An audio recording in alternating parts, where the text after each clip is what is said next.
Welcome everyone to theCUBE here at our New York Stock Exchange studio. Of course, we have our Palo Alto studio, as well as Wall Street connecting tech and money, Silicon Valley and Wall Street. I'm John Furrier, host of theCUBE. This is our healthcare media week. It's a lot going on in healthcare, MedTech, life science, all that's happening. Josh Howell's here. He is with Rubrik. He is the CTO of Healthcare. Josh, thanks for coming in. One of the hottest areas, certainly on our radar last year, was these verticals that weren't like about healthcare and the latest and greatest. It's a tech market.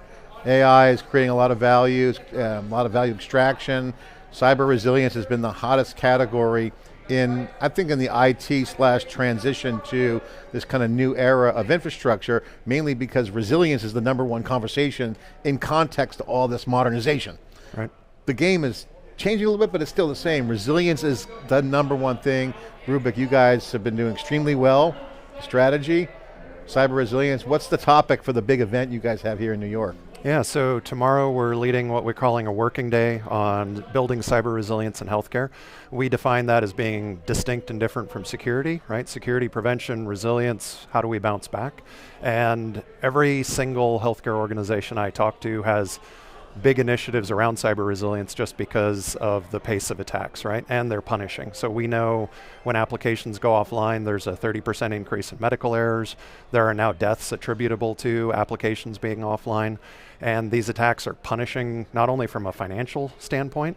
Many times when I work with health systems, they're systematically underestimating the total costs, which pan out over 5+ years, but also in terms of the impact to employees, their families. It's not unusual to see a lot of staff attrition after one of these events. So when you spend months getting back online and dealing with all of the fallout, nobody wants to live through that twice. So figuring out how to bounce back faster.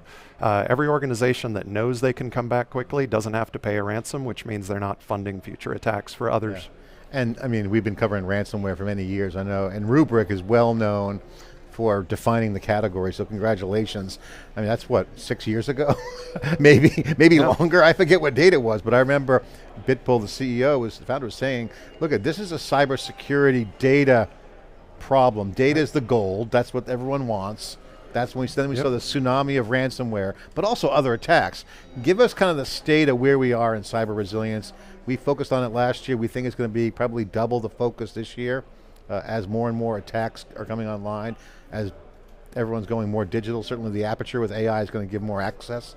Yeah. What's the state of cyber resilience right now? Yeah.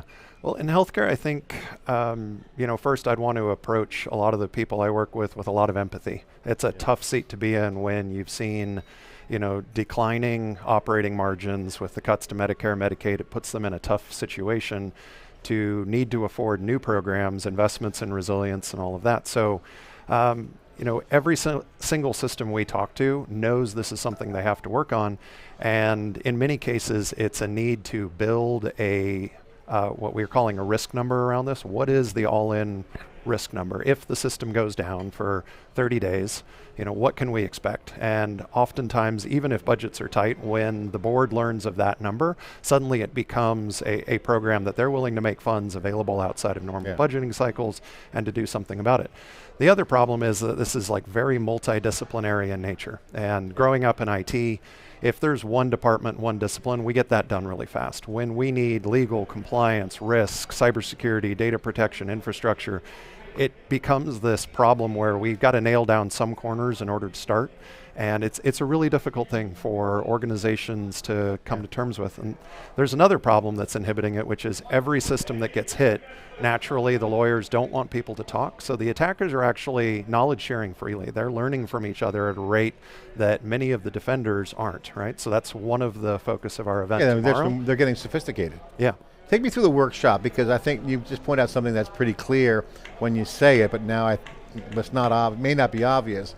It's not a one thing, it's a multifaceted, multi-stakeholder execution problem, one to understand and frame, and then to protect and defend. Yeah. Take us through the technical linkages between the facets. Take us through, if you don't mind. So the deep text is pretty boring, but let's start at a high level, right? Yeah. First, understanding that the impacts to many health systems are, I kind of tell people, like, if I could tell you that one of your buildings was going to burn down, or at least partially, that people were going to die, that there would be endless litigation, that the financial impacts would run into the hundreds of millions to $1 billion+ dollars, would I have your attention, right? So when we start with yes. Yeah, when we start with, this is an existential problem, right? We've had health systems in the United States go out of business and publicly cite the ransomware attack they experienced as what broke the camel's back, right? So starting there, this is an organization-wide problem.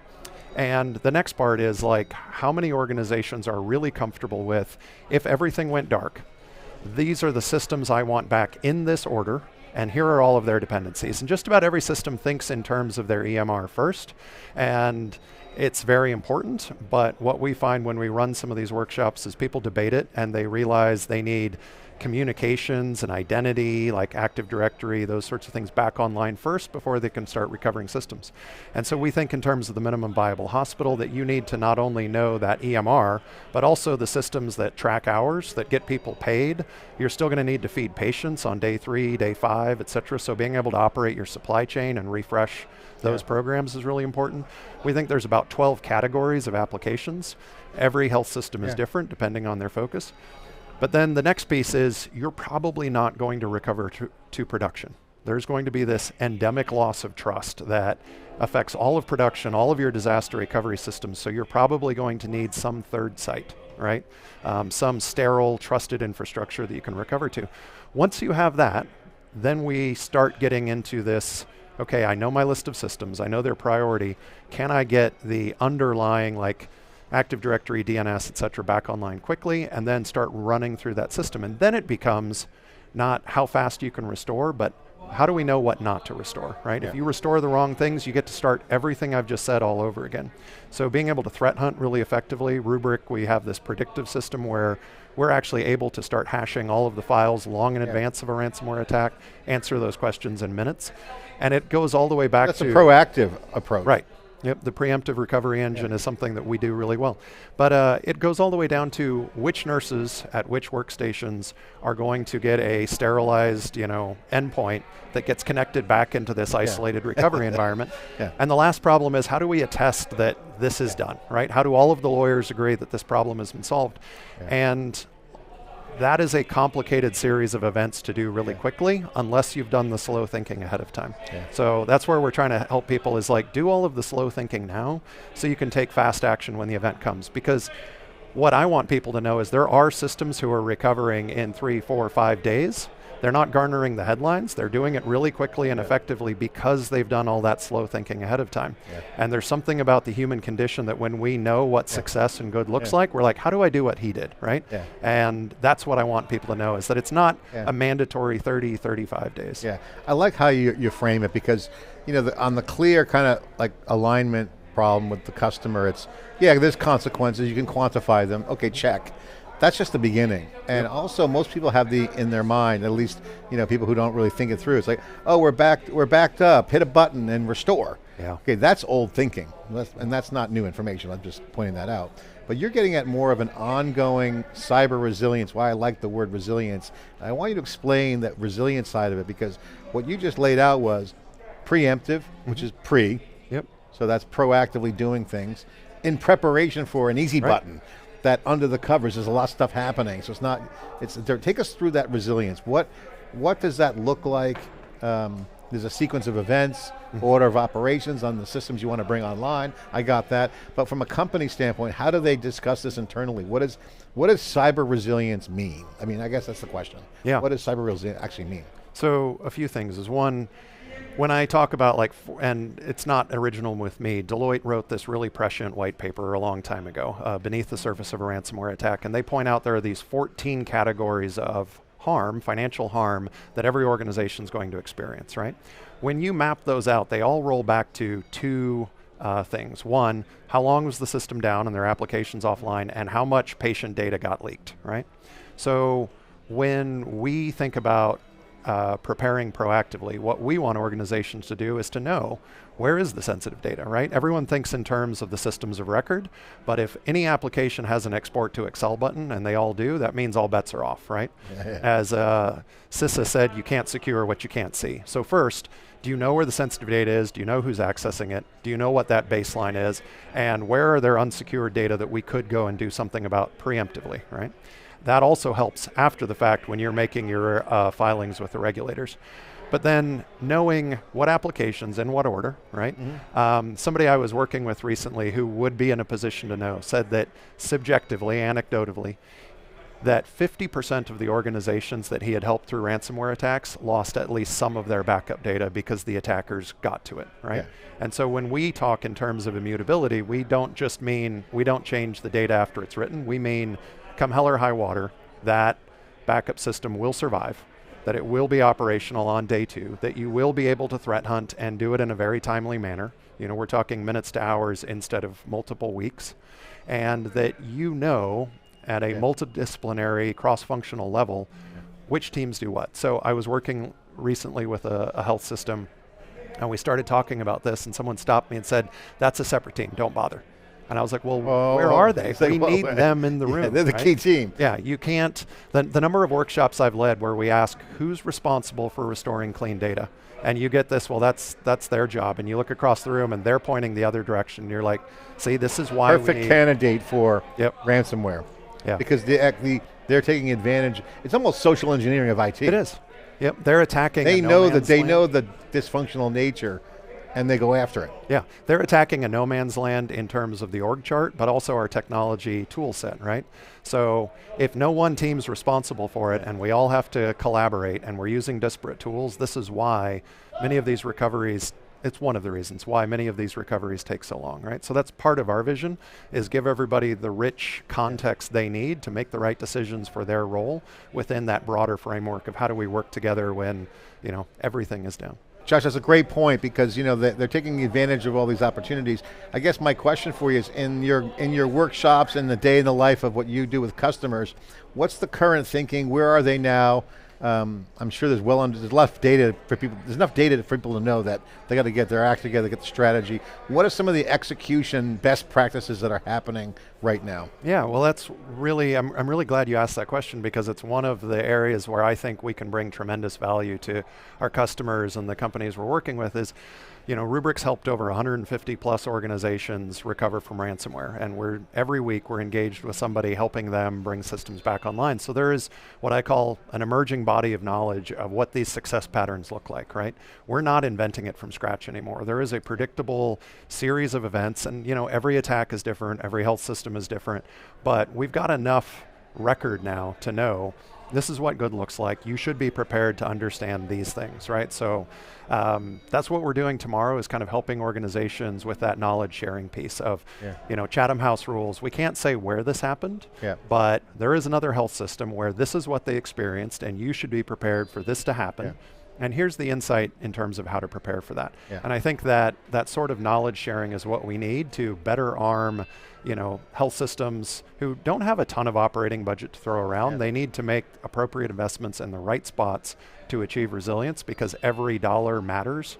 But I don't think there are a lot of surprises left in terms of like, what is the series of events? What is this going to feel like?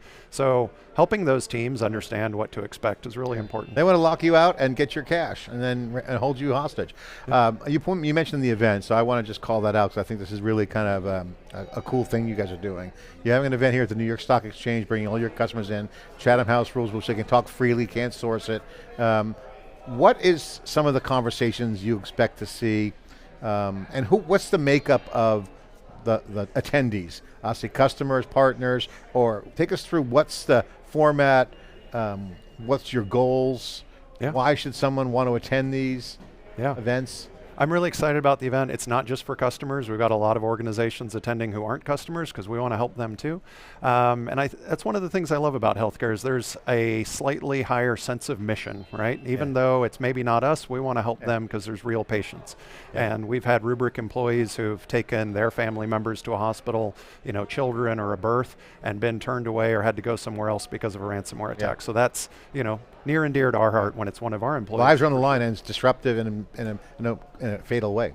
Yeah, so we're really focused on that knowledge sharing piece, helping all organizations prepare. So we're starting off the day with, John Rigi and Scott G from the American Hospital Association, long-term veterans who have been through any number of cyber attacks.